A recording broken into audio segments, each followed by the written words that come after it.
안녕하세요. 올 한 해 220종목 이상 수익 실현한 홀로석입니다. 오늘은 12월 28일 목요일이고요. 이제 2023년도 며칠 남지 않았네요. 그죠? 여러분 올해 매매는 어떠셨나요? 그러니까 한 해를 되돌아보고 자기 자신에게 부족한 점이 어떤 것이 있었는지 꼼꼼하게 체크를 하셔야 내년에 시장의 상황과 상관없이 조금이라도 더 실력이 발전할 수 있습니다. 그러니까 올해 내가 무엇을 잘했고 무엇을 잘 못했는지 꼼꼼하게 체크를 해보시기 바랍니다. 요즘도 문자로 무슨 종목 추천 카톡방이라든지 이런 거 받으시나요? 저는 요즘에도 그런 문자를 계속 받고 있는데 추천주, 인스타그램 뭐 이런 거에 현혹되지 마십시오. 자기 스스로 자료를 찾을 수 있고 시장 분석을 하려고 노력을 하고 또 그런 시장 분석과 더불어 종목 분석도 스스로 할 수 있는 그런 실력을 키우셔야 합니다. 어떤 전문가 한 명의 의견을 맹신하지 마시기 바라고 또 그 전문가분의 추천주가 뭐 몇십 퍼센트, 몇백 퍼센트 급등을 했다 뭐 그런 말씀을 많이 하시는데 그러면 그분은 재벌이 돼 있어야 되잖아요. 그죠? 그런 거에 현혹되지 마시고 자기만의 원칙을 세워서 자기만의 매매를 꼭 하시기를 바랍니다. 자, 오늘 시장 분석부터 해보도록 하겠습니다. 주식 투자할 때 체크 순서가 먼저 국내외 시황을 분석하고요. 그 다음에 종목을 분석하고 종목을 찾아야겠죠? 나한테 맞는 종목이 있는지. 우리 코스피와 코스닥에 있는 종목은 2,500개 정도가 있어요. 그 종목 중에서 내가 원하는 종목이 내가 원하는 매수 타이밍에 곧 상승할 만한 그런 위치에 있는 종목을 찾고 또 기본적인 재무제표도 확인하고 그런 다음에 종목을 매수하고 매수를 했는데 그게 시장에 의해서건 그 기업에 의해서건 간에 하락을 했을 때 내가 어떻게 대응할 것인가 또 상승할 때 내가 얼만큼 먹고 나올 것인가에 대해서 시나리오를 짠 다음에 대응을 바로바로 해주는 게 중요합니다. 자, 먼저 국내외 시황 분석부터 먼저 해보겠습니다. 일단 오늘 우리 국내 시장을 보시면 여기 코스피 등락과 코스닥 등락이 보이시죠? 키움증권 기준으로 0200 시장 종합 화면인데요. 이 화면에 보시면 오늘 상승한 날이거든요. 자, 보세요. 코스피 종합 차트인데요. 이 일봉 차트고요. 오늘 이렇게 상승장이죠. 그죠? 이렇게 상승장인데 상승하는 종목이 하락하는 종목보다 훨씬 많죠. 그러면 이건 정상적인 장입니다. 시장이 상승을 하는데 상승하는 종목보다 하락하는 종목이 더 많다? 그러면 그 일부 종목에 모든 거래 대금이 쏠린 거고요. 정상적인 장이 아니고 정상적인 상승이 아닌 거예요.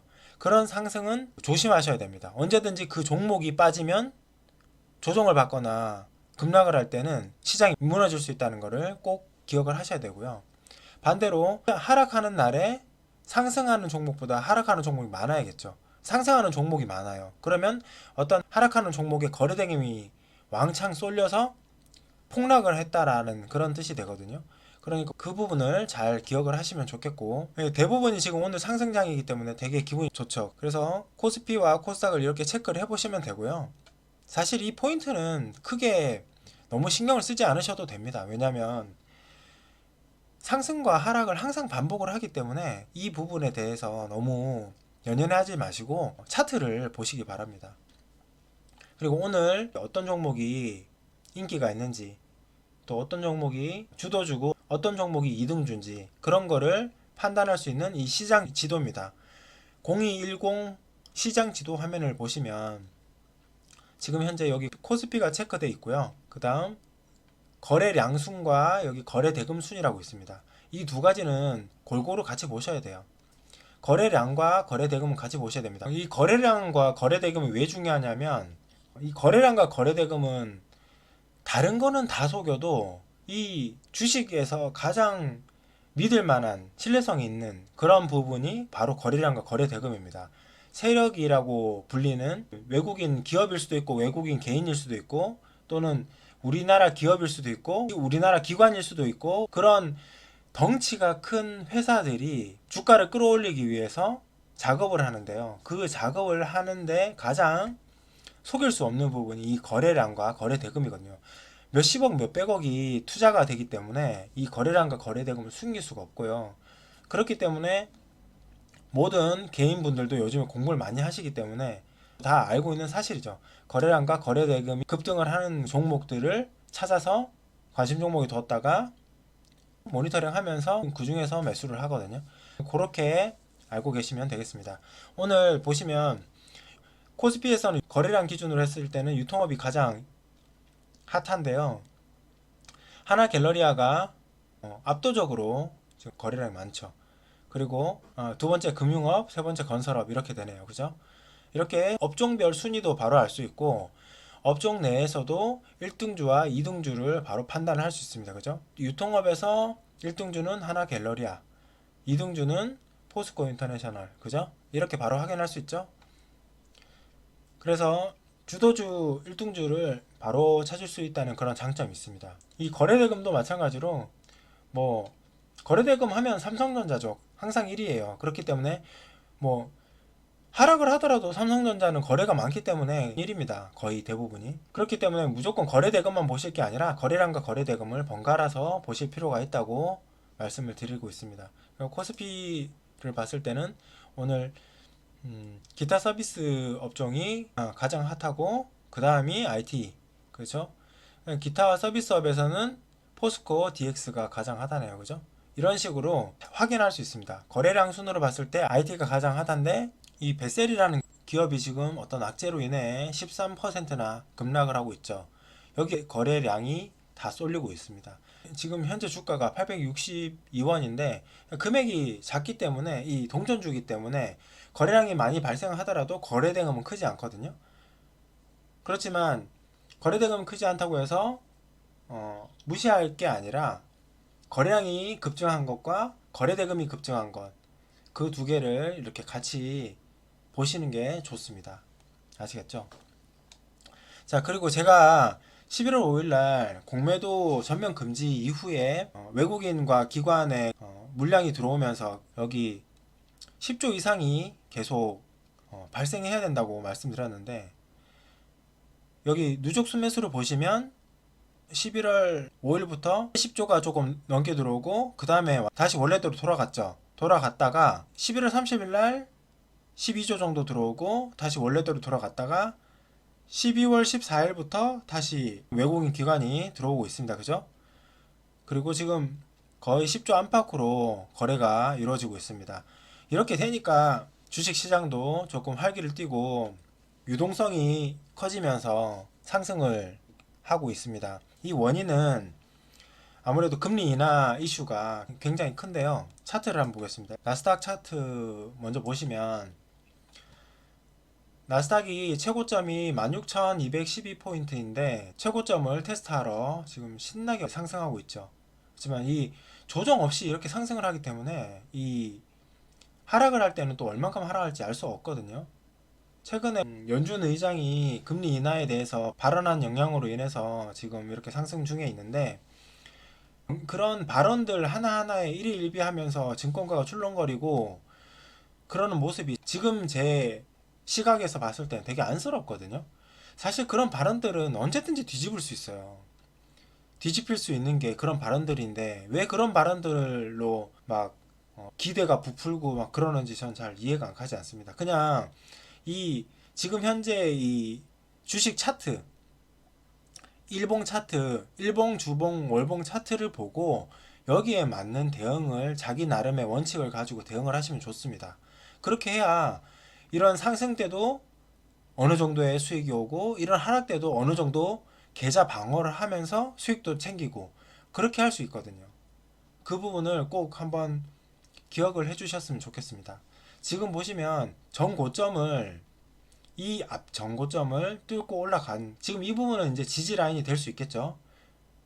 다음은 이 위쪽 전고점이죠, 그죠? 이 위쪽 전고점까지 가려면 아직 멀리 있습니다. 당분간은 조정이 오더라도 이 전고점을 테스트하러 갈 가능성이 높겠죠. 그렇지만 금리 인하 이슈로 상승을 하고 있는데 다른 악재가 그 사이에 터지지 말라는 보장이 없거든요. 악재는 지금 수도 없이 많잖아요. 그렇지만 이 악재 속에서 희망을 보고 싶은 거예요. 모든 사람들이 심리가. 이 주식은 심리거든요. 그래서 이 악재 중에서 호재를 보고 나는 긍정적인 희망을 품고 싶다라는 그 마음이 여기 지금 이 상승에 담겨 있는 거예요.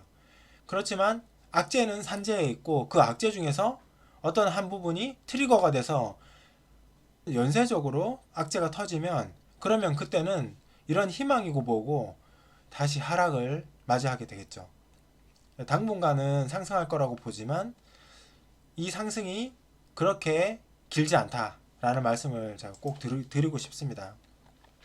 다음은 우리나라 코스피 코스닥인데요. 우리나라 코스피 코스닥은 아까 제가 나스닥을 보여드렸지만 우리나라 코스피 코스닥에 비해서 나스닥과 S&P 500 위치는 이 정도에 있습니다. 그죠?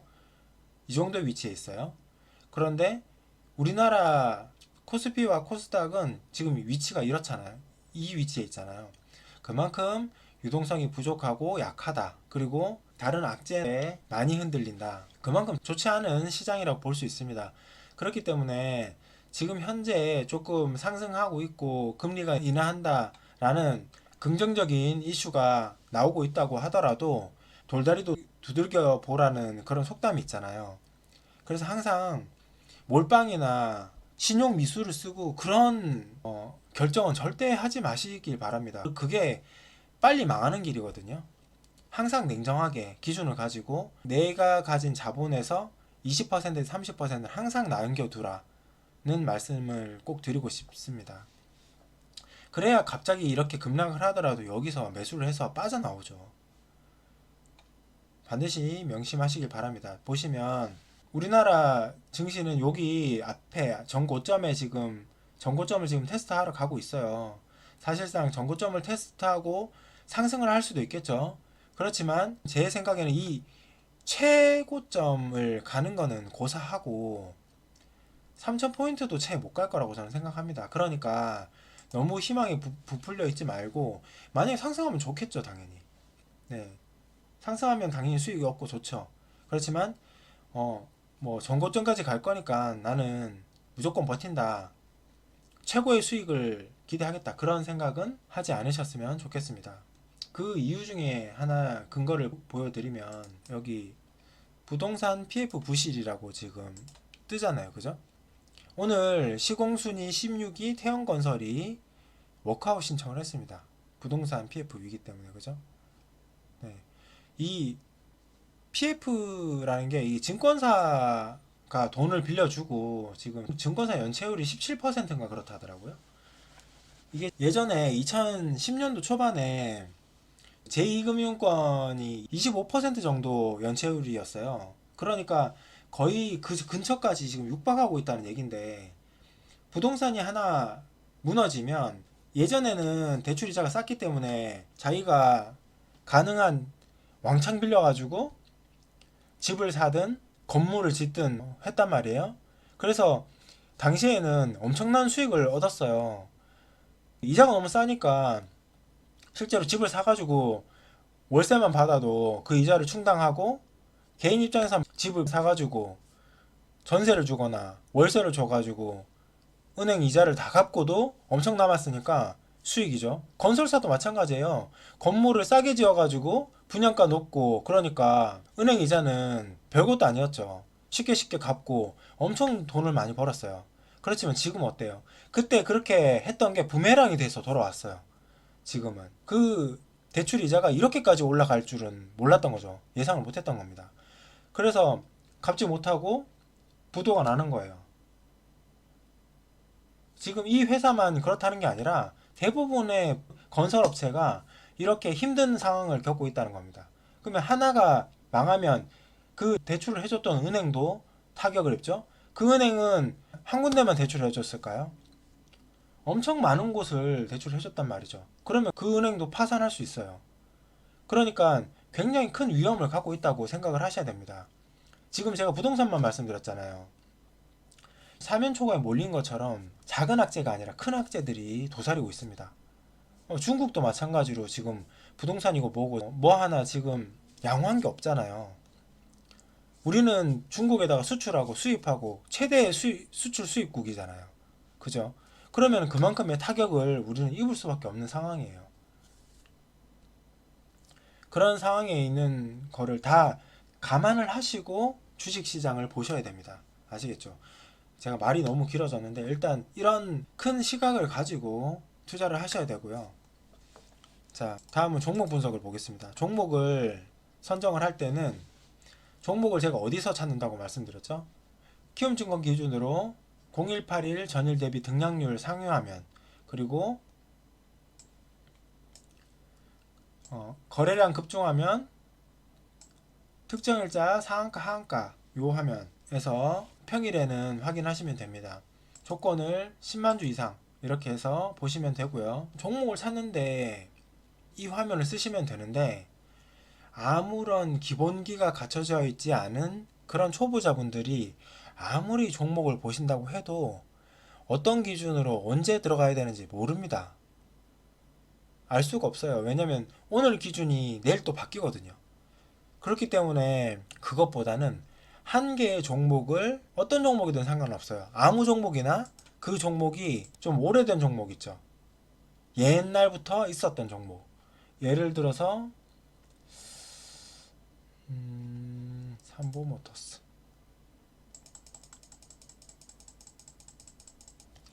이렇게 아주 오래 전부터 있었던 종목들을 보면서, 아, 내가 언제 들어가면 안전하겠다, 여기 들어가면 내가 언제쯤 빠져나올 수 있겠다 라는 거를 이렇게 차트를 이렇게 보면서 이미지 트레이닝을 해보세요. 한 주 한 주 사서 주식을 매수해서 하는 것도 좋지만, 사지 않더라도 내가 언제 매수하면 수익을 낼 수 있겠다 스스로 이렇게 판단을 하셔야 됩니다. 제가 그래서 이렇게 종목을 검색할 때 체크해야 될 7가지를 계속 말씀드리고 있잖아요. 그죠? 이 7가지만 지켜도 충분히 안정적인 위치에서 잡을 수 있거든요. 자, 보세요. 제가 아무 종목이나 들어갔잖아요. 보세요. 저는 목표가가 5%예요. 어떤 종목을 할까요? 제가 먼저 시범을 보여드릴게요. 잘 보세요. 종목을 찾아서 분석을 하기 전에 기본적으로 이 6가지를 꼭 공부를 하시고, 이 6가지를 꼭 지키시고, 그리고 말 그대로 기본적인 분석까지 하신 다음에 종목을 관심 종목에 옮겨 놓는 거예요.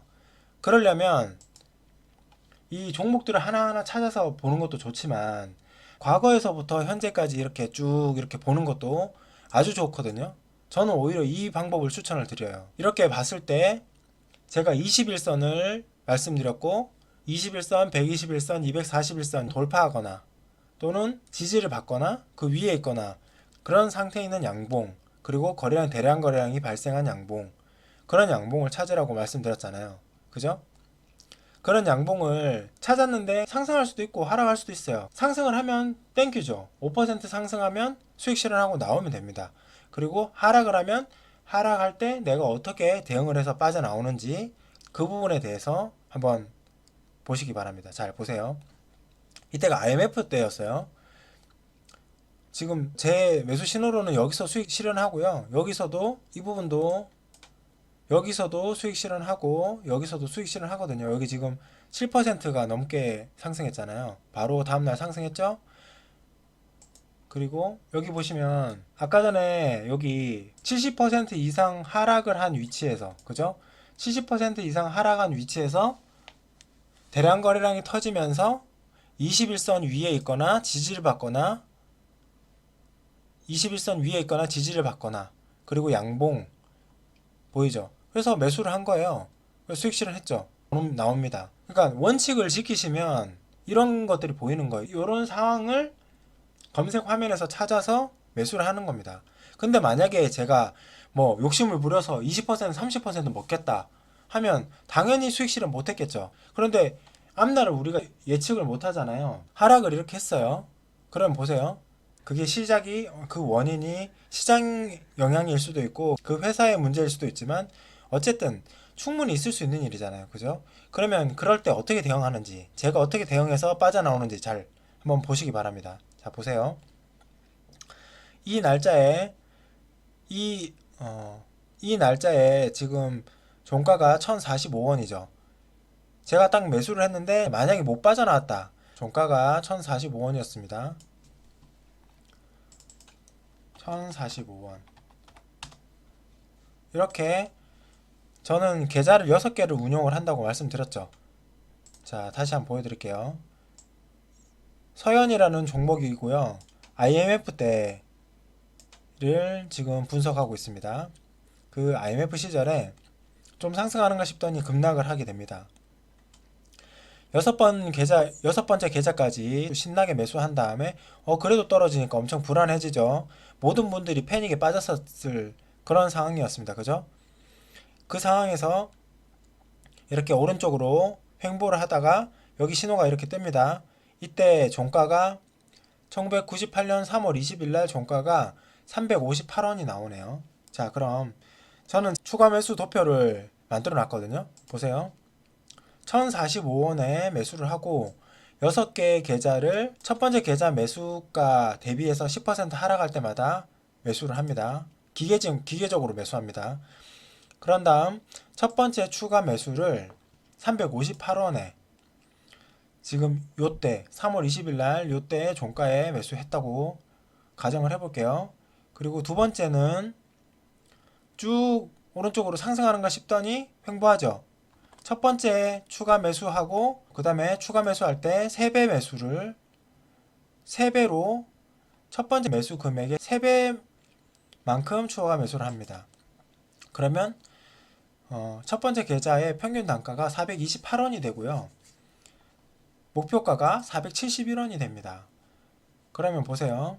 지금 현재 추가 매수하고 반등이 나왔는데 487원까지 나오죠. 그러니까 471원짜리 이 반등이 성공을 하게 됩니다. 그러면 첫 번째 계좌가 지워지겠죠. 수익 실현이 되겠죠. 그죠? 그 다음 남은 두 번째에서 여섯 번째 계좌가 있어요. 자, 그럼 보세요.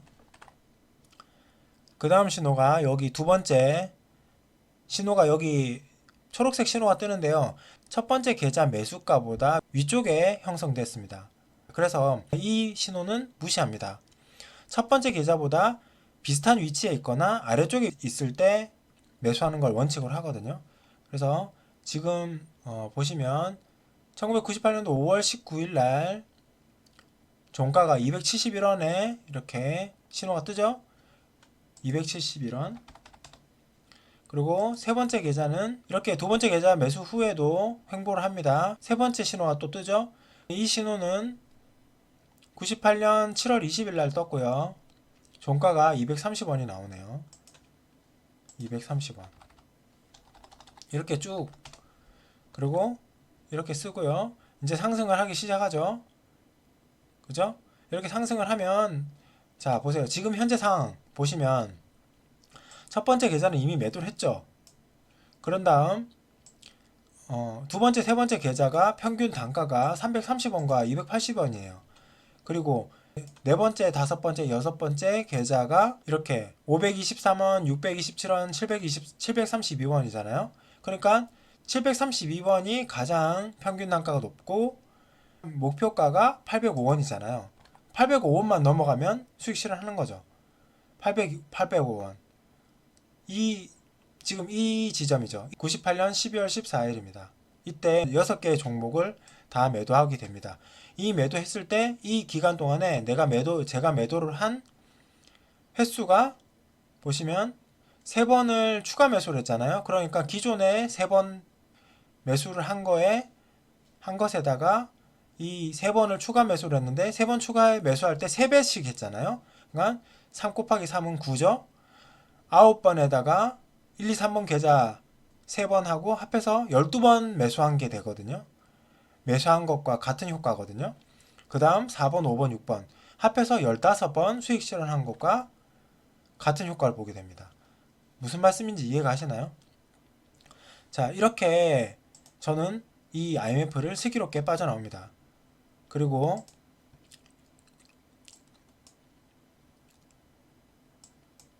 지금 여기서도 수익 실현하죠. 그 다음에 여기서도 두 달 있다가 수익 실현하고요. 여기서는 며칠 있다가 수익 실현하게 되겠죠. 그리고 여기서도 수익 실현하고요. 여기서도 수익 실현하고 여기서도 수익 실현하고 여기서도 수익 실현하고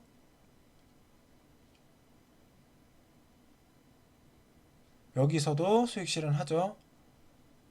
이렇게 쭉 이렇게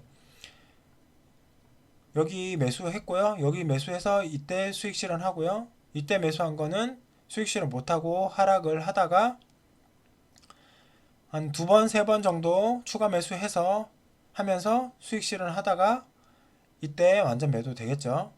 아까처럼 하면. 그리고 2012년도에도 이렇게 폭락을 할 때는 2012년도 보시면 이렇게 폭락할 때는 신호가 뜨지 않습니다. 그죠? 그리고 이때 최저점에 딱 신호가 뜨죠? 매수, 수익 실현 바로 할 수 있고요. 지금 요때도 보세요. 이렇게 폭락하는 중에 신호가 떴죠? 폭락하는 중에 이럴 때가 저는 더 즐겁거든요.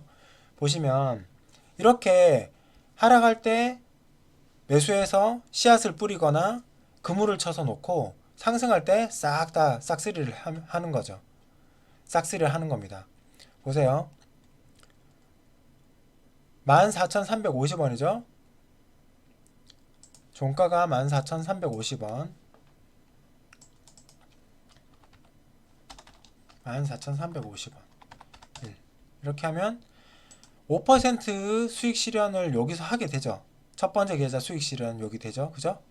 보시면 첫 번째 계좌 매수를 했는데 상승하지 않고 바로 하락합니다.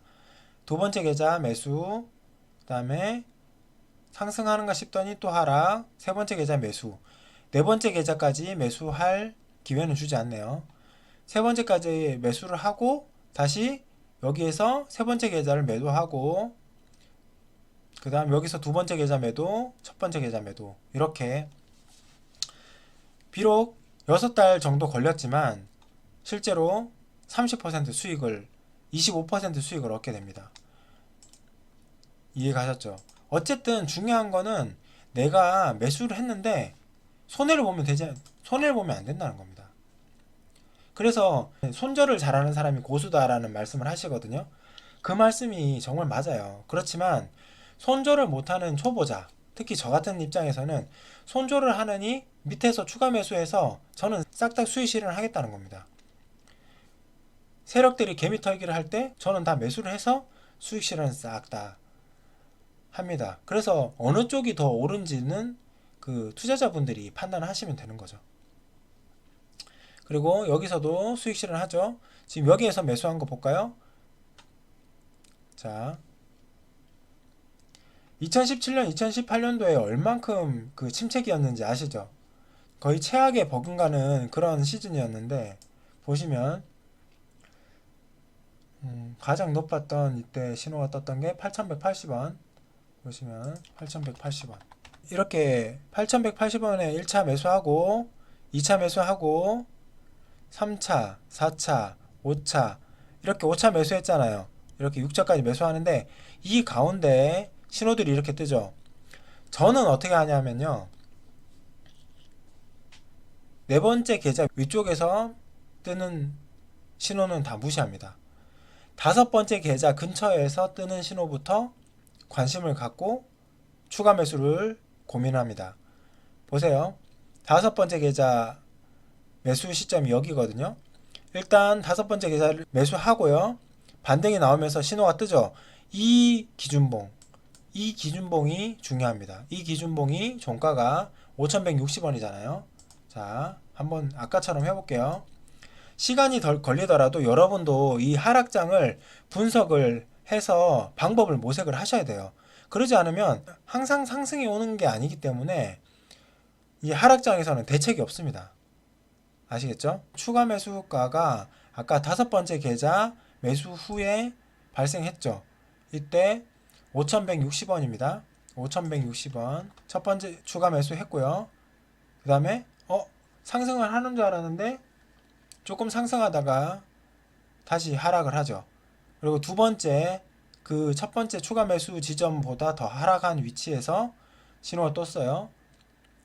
이 기준봉은 4,890원, 4,890원. 그 다음 세 번째, 이렇게 쭉 또 그래도 하락을 합니다. 그죠? 시장이 하락하니까 종목들도 어쩔 수 없이 계속 힘없이 하락을 하죠. 그 다음에 세 번째, 4,920원짜리 4,920원. 아까 두 번째 추가 매수 지점과 거의 비슷하죠. 이렇게 매수하고 좀 상승하는가 싶더니 또 하락을 하죠. 그리고 네 번째 추가 매수 캔들 종가가 3,385원.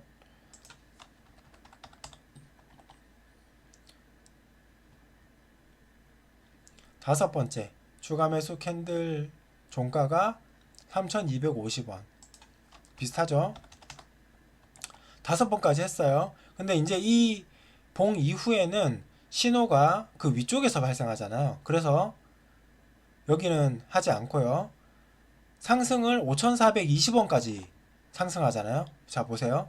그러면 지금 다섯 번째까지 추가 매수를 했잖아요. 5,420원까지 상승을 했으니까 이 5번과 4번 계좌는 수익 실현하죠.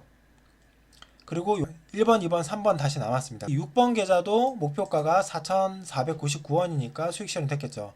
그러면 다시 말하면 지금 4번, 5번, 6번 계좌는 수익 실현이 다 된 상태고요. 1번, 2번, 3번 계좌만 이렇게 남아있는 상태입니다. 4번, 5번, 6번 계좌 매수가가 여기 있고 1번, 2번, 3번은 아직 수익 실현하지 못했고 4번, 5번, 6번은 수익 실현한 상태예요. 그러면 4번, 5번, 6번 계좌를 다시 매수를 해줘야 되잖아요. 그죠? 그러면 여기서부터 지금 이 현재가에서 4번을 매수를 하고요. 또 10% 내려가면 5번 매수하고 또 10% 내려가면 6번을 매수합니다. 무슨 말씀인지 알겠죠? 그렇게 매수하고 이렇게 신호가 또 뜨고 하면 거기에서 추가 매수를 해주는 거죠. 그렇게 하면 결국엔 어떻게 됩니까? 이렇게 급상승을 할 수도 있지만 옆으로 횡보하면서 상승을 할 수도 있고 그렇거든요.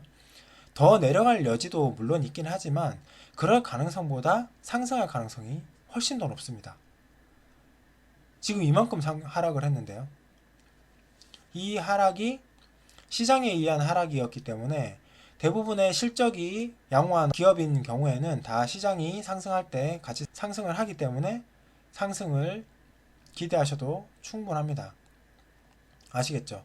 그러니까 너무 상승만 바라보고 계시면 재앙이 찾아올 수 있기 때문에 항상 이렇게 하락을 바라보면서 매수를 하시면 좋겠습니다. 아시겠죠? 그리고 추가 매수 시점도 가능하면 뭐 이런 신호가 있으시면 좋겠지만 신호가 없으신 분들은 아까 제가 말씀드렸던 이런 위치에 올 때 추가 매수를 하시면 훨씬 승률이 있습니다. 아무 때나 추가 매수를 하신다면 계좌가 예수금이 금방 바닥 나거든요. 반드시 인내를 하셔서 적절한 타이밍을 찾아보시기 바랍니다. 아시겠죠? 이런 연습을 한 다음에 그 다음에 거래량 급증 화면이나 전일 대비 등락률 상위 화면에서 찾아보시면 얼마든지 이렇게 찾아보시잖아요. 이렇게 찾아보면 고가 대비해서 현저히 하락해 있는 상태에서 바닥이 보이고 대량 거래량이 터지고 21선, 121선, 241선 위에 있거나 지지를 받거나 아니면 돌파를 하거나 그런 종목들, 그리고 지지 라인이 확실히 있고 저항 라인이 바로 위에 있는지 확인을 하고 그런 종목들을 매수를 하시면 되고요.